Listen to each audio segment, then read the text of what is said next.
Hello guys, Musselwhite here, also known as Crystallize Entertainment, and welcome to this very exciting unboxing of my Steam Deck. I would say my Steam Deck because just the way how Valve has handled the reservations and pre-order system means I was pretty far down the line, and I literally only got the email last week, so let's just jump in. So it is Valve's latest and greatest hardware based on the X64 Zen 2 architecture, with a ATI says AMD Radeon graphics, RDNA 2, and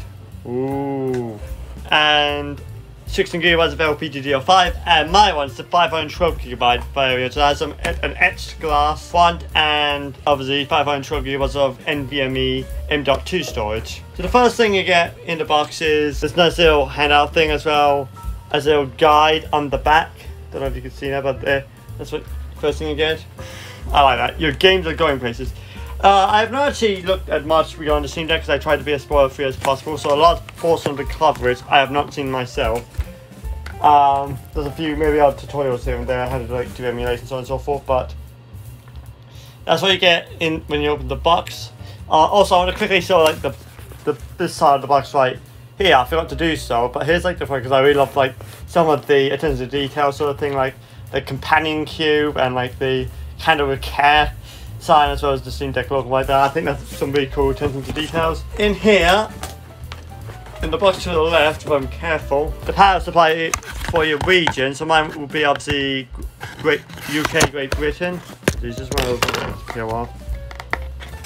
I'm gonna go with no, but you can see again using the Apter style kind of cube thing, but with an electric thing there, so and it's power. But I like the Apter thing there.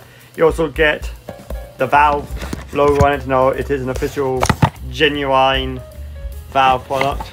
The reason I'm excited for this is another thing. I've been waiting for literally over a year. I pre-ordered this on the 16th of July 2021 at 2300 hours, so about 4-5 hours after it went live, because Steam system kind of messed up and thought my account was a lot newer than it was, and somehow I don't know how, but it's led me to be this late, as late as I am, to get it. And I only got the email last Thursday, which was the 14th, I think it was, and it's only literally just came in the mail earlier today.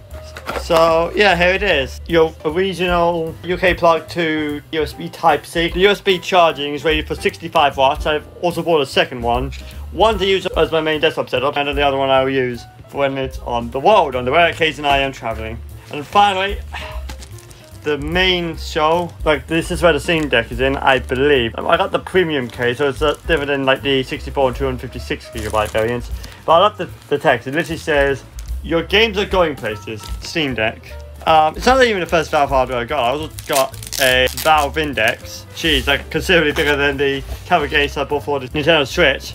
But I like the white kind of tabs on here, and there's also got a handle and a very nice embossed Steam Deck logo, which I really quite like.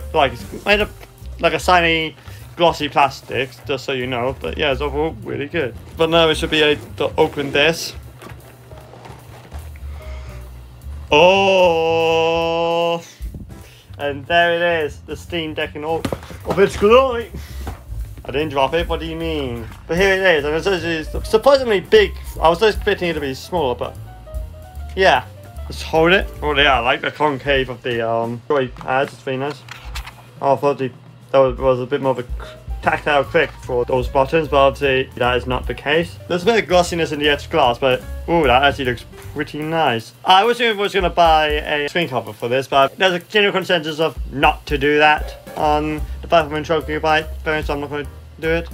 So I actually bought this for mainly so I can have my gaming PC on the go, just like my Switch is my console I can have on the go, and that's what I say. So that's why the Alienware is on right now. This is going to succeed the Alienware, my gaming PC duties.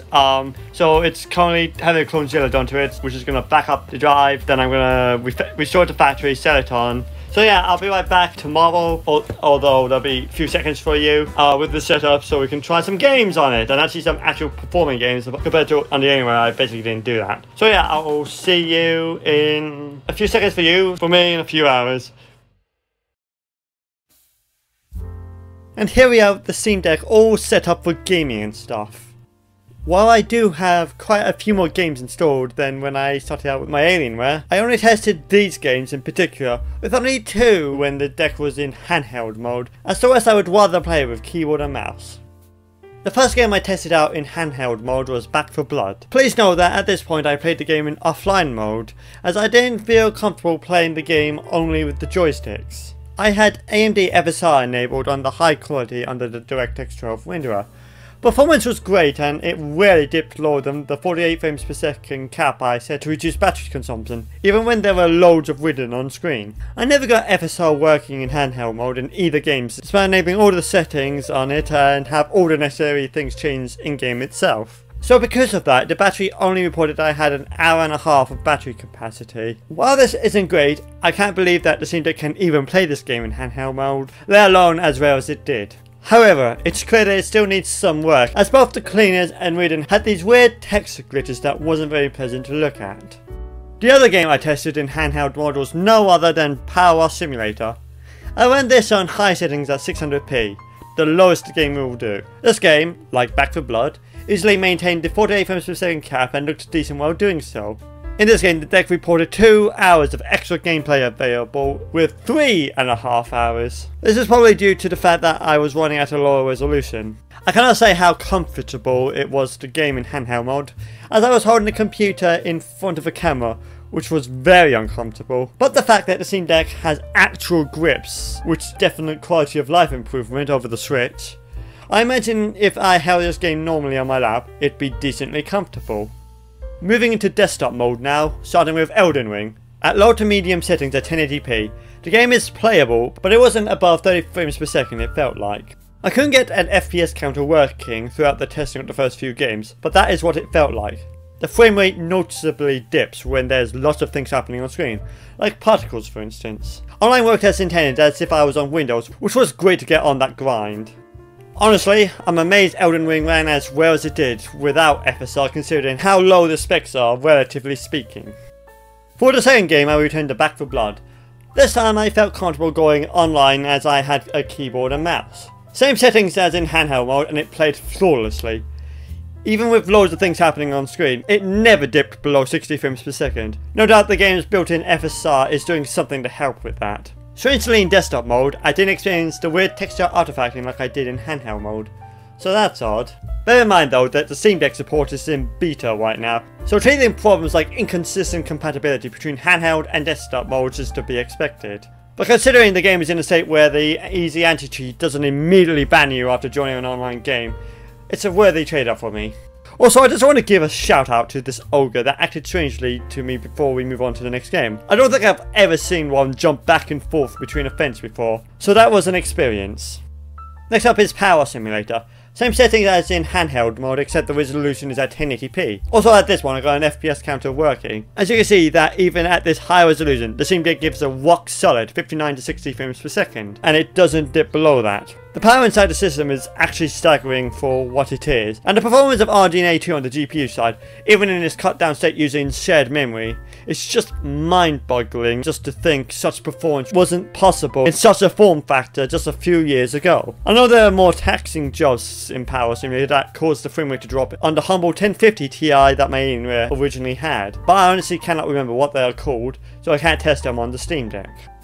But finally, but certainly not least, I tried the Prologue of SimRail, as I know it's a really taxing title as it is still heavily under development. It took a lot of fiddling, but I was able to squeeze 23 frames per second at 1080p low to medium settings. It's playable, but I wouldn't like it for an extended period as it does affect my enjoyment.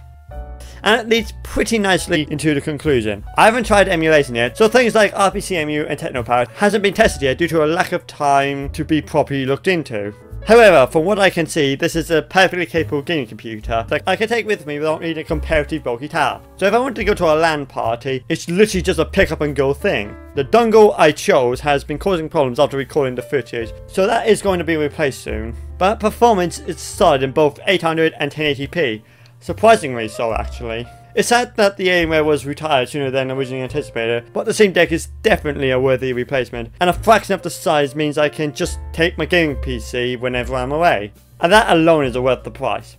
And introducing the Steam Deck into the setup means that I am now virtually Windows free, with the only thing I use Windows for is whenever I stream VR games on Twitch, which is very rare in itself. And on that note, thank you so much for everyone for watching. I hope you enjoyed this unboxing and first impressions, and I'll see you in my next video. Peace.